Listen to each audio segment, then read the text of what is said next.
Je m'appelle Florence Lebouteux, j'habite à l'île de la Réunion et je suis auteure. J'ai publié récemment le Guide enfants de l'île Rodrigue. Alors, Rodrigue, c'est une petite île tropicale de 42 000 habitants qui est une région autonome de la République mauricienne. J'ai écrit ce livre un peu comme une promenade sur l'île. Une promenade avec des découvertes, des rencontres, des surprises, des coups de cœur, des questions et des réponses. C'est pourquoi dans ce livre, on va trouver des pages aussi bien sur la géologie, l'histoire, la nature, les gens, la culture, la musique, les arts en général, y compris l'art culinaire. Quand j'ai écrit ce livre, je pensais m'adresser d'abord à un public jeune, mais en fait c'est un livre qui peut intéresser tout le monde, ou au moins tous ceux qui souhaitent découvrir Rodrigue ou en savoir davantage sur cette île. Mo Erez presentas mo livre ek et ban bons amis rodriguais. 12 amis se sont prêtés à un petit jeu. Choisir une double page du livre et la présenter à leur façon. Je vous invite à les découvrir. Bonjour, je suis Magdalena Flor. Je viens d'un petit village nommé Otaracacia qui se situe au nord de l'île Rodrigue. J'ai choisi de vous parler des pages 12 et 13 parce qu'elles sont consacrées à la caverne Patate, un endroit que je connais, l'ayant visité à plusieurs reprises et que je trouve extraordinaire avec ses stalactites et ses stalagmites. C'est d'ailleurs, je pense, l'un des sites touristiques les plus visités à l'île Rodrigue. Alors, dans cette partie du livre, on peut lire que la caverne Patate mesure 1040 mètres et que c'est la plus grande de Rodrigue.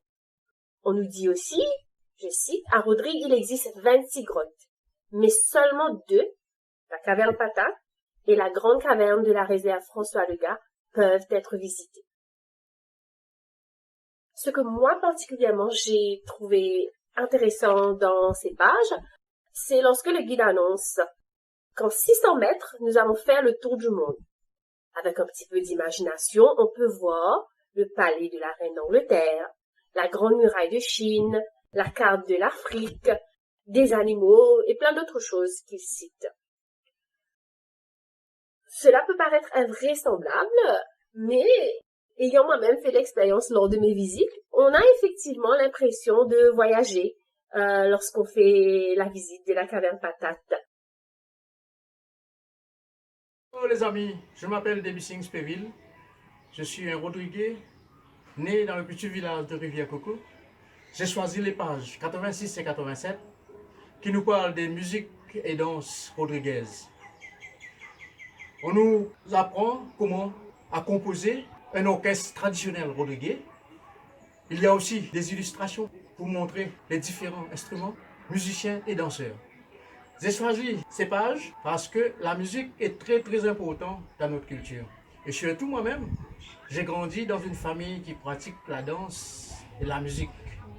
Je vais vous lire un passage sur l'instrument que je pratique et que j'enseigne aux jeunes rodriguais. C'est toujours un accordéon diatonique. L'accordéon est le seul instrument mélodique de l'orchestre. C'est le seul instrument qui joue la mélodie.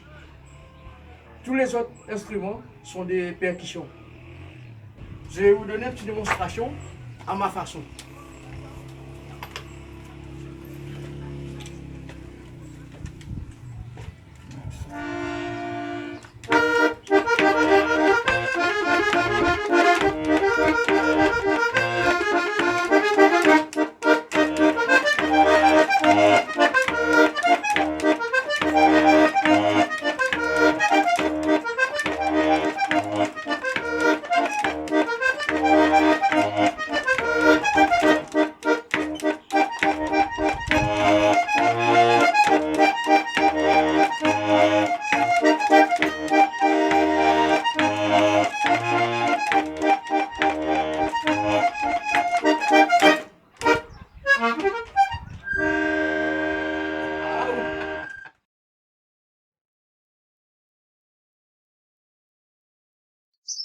Bonjour tout le monde, je suis Cinderella Grandcourt, j'habite à Grand-B à l'île Rodrigue.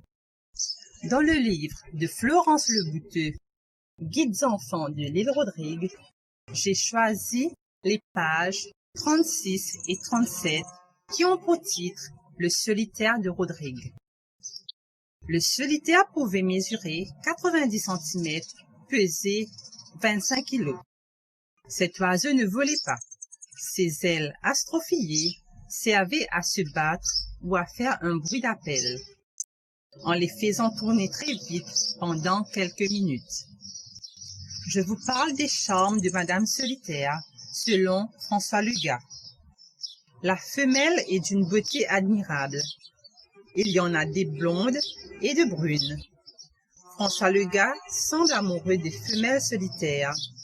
Il explique que leurs plumes sont toujours très bien coiffées de la tête aux cuisses. À la base du cou, elles ont comme des bouquets de plumes blanches qui lui rappellent des seins de femmes. Elles ont une démarche à la fois fière et gracieuse, et on ne peut s'empêcher de les admirer et de les aimer. C'est pourquoi, nous dit François Legas, elles ont été moins dévorées que les mâles. Pourquoi j'ai choisi cette page? C'est parce que pour moi, le solitaire représente la femme rodriguaise de par sa grâce et de son élégance.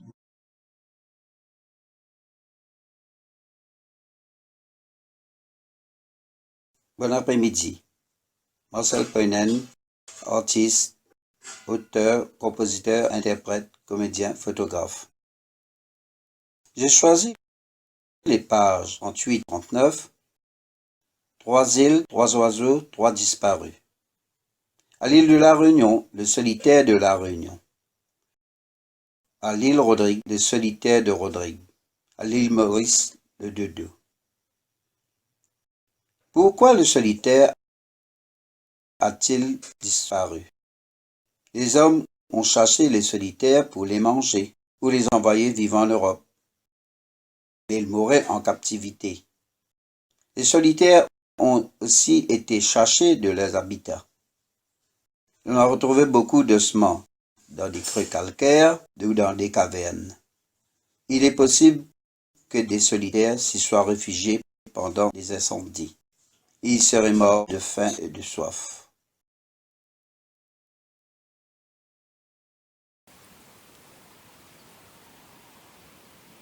Bonjour de Rodrigue, je suis Marie-Claude Raphaël, je suis éducatrice à la maternelle et aussi artiste.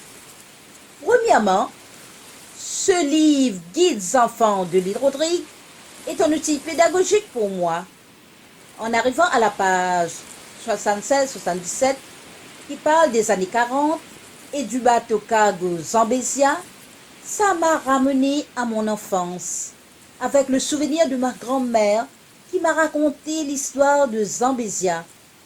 Quand le bateau Zambésia arrive à Rodrigue, les Rodriguais montent sur les montagnes et criaient « C'est l'eau! Navire peut rentrer !» Alors le lendemain, les Rodriguais descendent vers le port pour aller récupérer leurs colis et des lettres, et aussi pour vendre leurs produits de la terre et les animaux. Concernant la musique traditionnelle, Koti Zambésia est une des chants traditionnels que j'aime bien chanter. Et j'ai le plaisir de vous chanter une partie de cette chanson.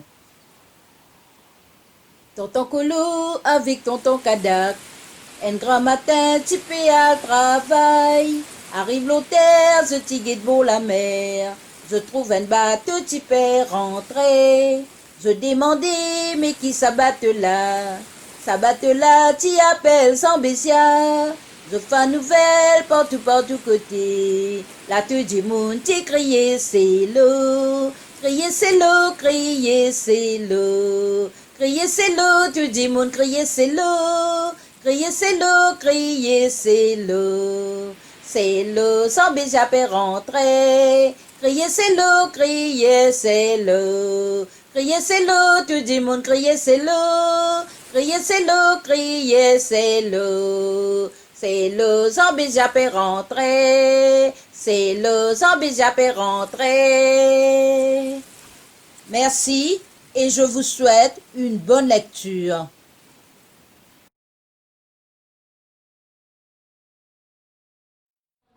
Bonjour tout le monde, je m'appelle Vince Tomialas. Je vais vous présenter le guide des enfants de l'île Rodrigue par Florence Houteux, à la page 30.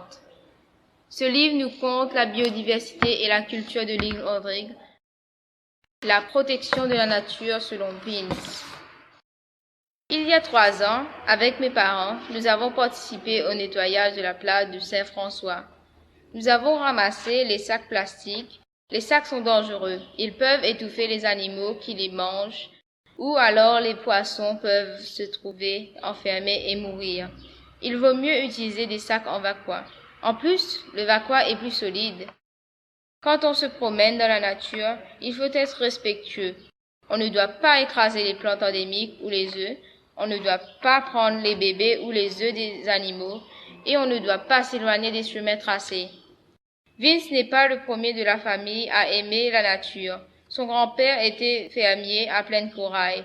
Il cultivait la terre et élevait des animaux qu'il abritait dans une grotte en cas de cyclone.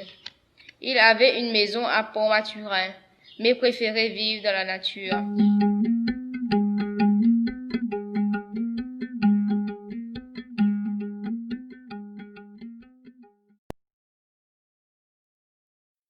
Bonjour tout le monde, je suis Charlène Elsefis, Acacia, île Rodrigue.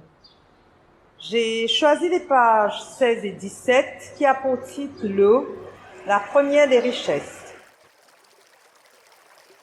Je partage avec vous le récit de Lorenza Gaspar raconte la sécheresse de 7 ans,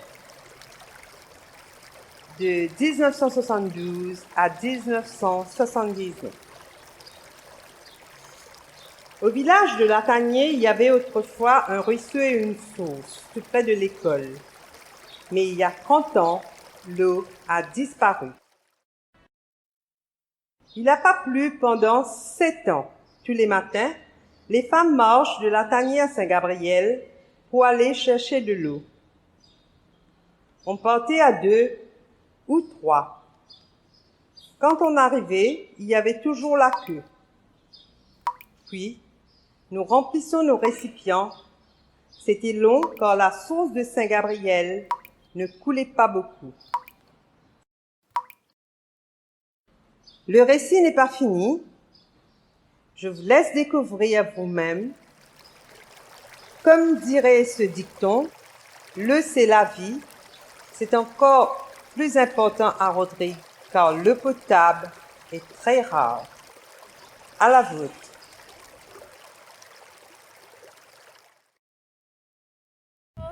Je m'appelle Tatiana Espéville, je suis une habitante du village de Rivière-Coco sur l'île Rodrigue. Je vais vous parler des pages 78 et 79 intitulées « Les années 1950, Sir Ben raconte ». Ces pages nous racontent l'histoire de Monsieur Ben Gontran, appelé Sir Ben. Ce fameux professeur est le descendant d'un Français, Monsieur Ferdinand Gontran, qui a débarqué à Rodrigue en 1869 en apportant avec lui un instrument qui est aujourd'hui incontournable dans la culture rodriguaise, l'accordéon diatonique. J'ai choisi de vous parler de ces 2 pages parce qu'elles citent les écrits de Monsieur Ben Gontran au travers d'anecdotes de l'époque, notamment à propos de la grande solidarité qui existait autrefois dans la culture rodriguaise. Je vais vous lire un passage du livre qui est donc une citation de Monsieur Ben Gontran à ce sujet. Autrefois, les Rodriguais étaient très solidaires. Par exemple, s'il y avait un mort, les voisins venaient aider pour construire le cercueil. Pour les travaux des champs, on annonçait après la messe du dimanche qu'il y aurait un champ à labourer ou à récolter. Et le jour des travaux, des voisins arrivaient pour participer au travail. On ne payait pas, mais la fois d'après, celui qui avait été aidé allait aider à son tour. Voilà, bonne lecture à vous et à bientôt. Bonjour, je m'appelle Camille et j'habite à Montagne Chérie à l'île Rodrigue. J'ai choisi les pages 60 et 61 des Aurites et des Hommes L'ourite, c'est la pieuvre. Ici, c'est une spécialité culinaire. On peut la manger sous différentes formes, en salade, en curry, en daube d'ourite aussi. Et la pêche à l'ourite, c'est une tradition culturelle. On apprend dans ces pages qu'il y a 2 périodes de fermeture de la pêche par an, en février et en septembre-octobre, pour permettre à l'ourite de grandir et de se reproduire. Dans ces pages, on en apprend un petit peu plus sur la vie d'une ourite femelle. On prend l'exemple de la vie de Marguerite. Je vais vous lire un extrait. À sa naissance, Marguerite, qui mesurait 1 ou 2 cm, a rejoint le monde du plancton. Il y en a des espèces qui vivent là. Certaines, comme Marguerite, ne passent que quelques mois ou quelques semaines dans cette cohue. Si elle n'est pas avalée au bout de quelques jours, ou semaines ou mois, elle part dans le lagon et commence sa vie de pieuvre du lagon. Avec ses tentacules, elle chasse, surtout des crabes, dont elle casse les carapaces avec son bec de perroquet très dur. Elle chasse tôt le matin ou juste avant le coucher du soleil. Le reste du temps, elle se cache dans son abri. Bonjour tout le monde, je suis Léna de Port-Sud-Est à l'île Rodrigue et j'ai choisi les pages 54 et 55 dont le titre est Le lagon.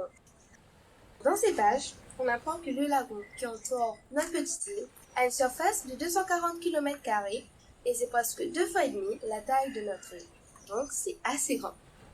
On apprend aussi dans ces pages que le lagon est limité par la barrière de corail et à certains endroits, la barrière est interrompue. On appelle ça des passes et c'est par là que les bateaux peuvent passer pour aller en haute mer. J'ai choisi ces pages parce que je vis près de la mer, comme vous pouvez le voir, et parce que beaucoup de personnes de mon village gagnent leur vie avec la pêche dans le lagon. Maintenant, pour terminer, je vais vous lire quelques petites lignes sur les ressources alimentaires essentielles qu'est le lagon. Les quantités pêchées varient selon les années. Depuis 2010, on pêche entre 1200 et 1600 tonnes de poissons et de riz tous les ans dans le lagon. Une partie est exportée vers Maurice et le reste est consommé sur place. Je vous dis au revoir et merci de m'avoir écouté. Je m'appelle Wendy Spéville. Je suis un musicien de l'île Rodrigue. J'ai choisi les pages 82-83 chez les Causées créoles. Dans ces pages, on nous explique l'origine du langage créole à Rodrigue. On nous cite des proverbes, des chansons et des sirondanes qui sont des devinettes dans les cultures créoles. J'ai choisi ces pages pour pouvoir vous lire l'histoire d'Ivana et vous interpréter son Sega. C'est parti. Cette chanson raconte un vol de moutons par Tizom Laventier. On ne sait pas si Tizom Laventier a rapporté le mouton, mais la chanson est toujours chantée aujourd'hui, même si Ivana et Tizom ont disparu depuis longtemps. Kana domini pati konanye komate di leve so goubeli nale. Tizom Laventier pas besoin prendre qu'un dans pas qui va na en koena timouton. Ivana domini pati konanye komate di leve so goubeli nale. Tizom Laventier pas besoin prendre qu'un dans pas qui va na en koena timouton. Bonne lecture de tout.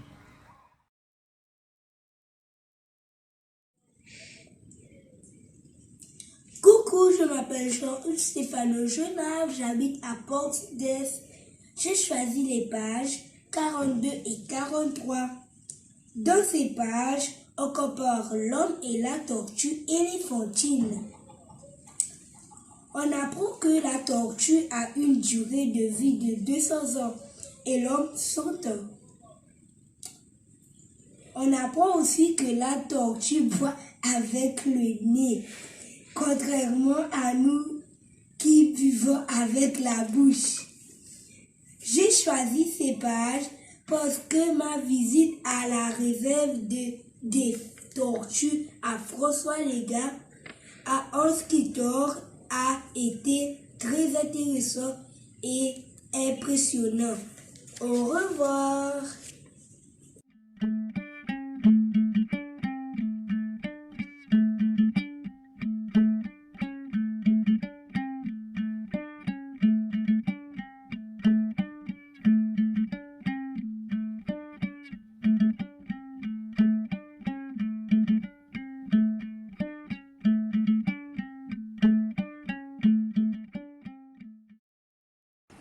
Et comme à Rodrigue, les choses commencent et se terminent souvent en musique, pour le mot de la fin, je vais laisser la place à Debbie Singh et Wendy Spéville.